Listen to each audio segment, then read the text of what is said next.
तो मध्य प्रदेश में चाहे भारतीय जनता पार्टी हो या कांग्रेस, शायद बड़े बदलाव के साथ बड़े बदलाव की तरफ जा रहे हैं। अब तक भारतीय जनता पार्टी ने डॉक्टर मोहन यादव को जिम्मेदारी देकर मुख्यमंत्री के तौर पर चौंका दिया था, तो अब कांग्रेस की बारी है, जो अटकलों का बाजार गर्म था। और सबसे पहले हमने ही ये उम्मीद जताई थी कि शायद युवाओं को मौका मिलेगा, और उसमें से एक नाम हमने आदिवासी नेता का लिया था। और अब चूंकि दिग्विजय सिंह से उन्होंने उस दिन माफी मांगी थी, और उस माफी के बाद ये अटकलों का बाजार गर्म था कि नेता प्रतिपक्ष उमंग सिंघार को बनाया जा सकता है। हमने जो बात कही वह आज सच साबित हुई, और उमंग सिंघार की ताजपोशी अब नेता प्रतिपक्ष के रूप में हुई है। लेकिन बदलाव केवल इतना ही नहीं है, पत्र एक है और 3 लोगों को जिम्मेदारी दी गई है। जहां उमंग सिंघार नेता प्रतिपक्ष होंगे, तो हेमंत कटारे भी उपनेता प्रतिपक्ष की भूमिका अब विधानसभा में निभाने वाले हैं। और जीतू पटवारी, जिन्हें राहुल गांधी का करीबी माना जाता है, वो मध्य प्रदेश कांग्रेस की कमान संभालेंगे। हमारे सहयोगी जफर अली जुड़े हुए हैं। जफर, आप खुद भी युवा हो, और अब युवा लॉबी जो है वो कांग्रेस की सामने आ गई। जी बिल्कुल, बताना चाहेंगे कि वॉइस ऑफ राइट ने सबसे पहले इस खबर को प्रसारित किया था।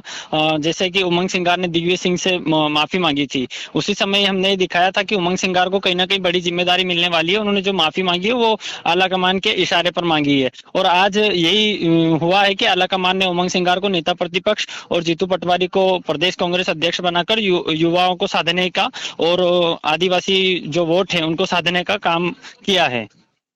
बिल्कुल, क्या असर देखते हो आने वाले चुनाव में? चूंकि एक तरफ मध्य प्रदेश के पूर्व मुख्यमंत्री हैं, जो उस समय वर्तमान भी थे, उन्होंने छिंदवाड़ा से एक आगाज किया था कि 29 की 29 कमल की माला मोदी जी के गले में पहनानी है।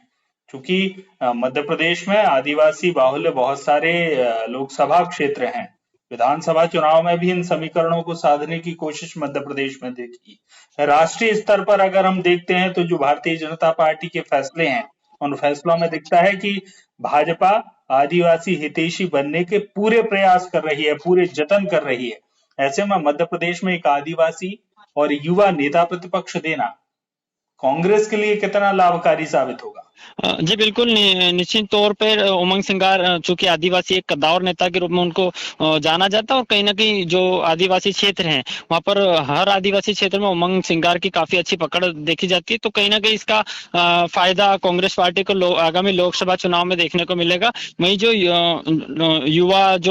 युवाओं का माने तो जीतू पटवारी कहीं ना कहीं प्रदेश के युवाओं से काफी हद तक जुड़े हुए हैं, तो कहीं ना कहीं इसका भी असर आगामी लोकसभा चुनाव में देखने को मिलेगा।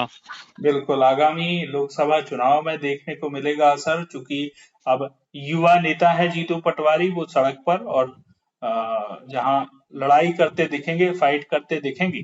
तो वहीं सदन के अंदर किस तरह से उमंग सिंघार सरकार के फैसलों पर सवाल उठाते हैं, वहां की चर्चा में हिस्सा लेते हैं।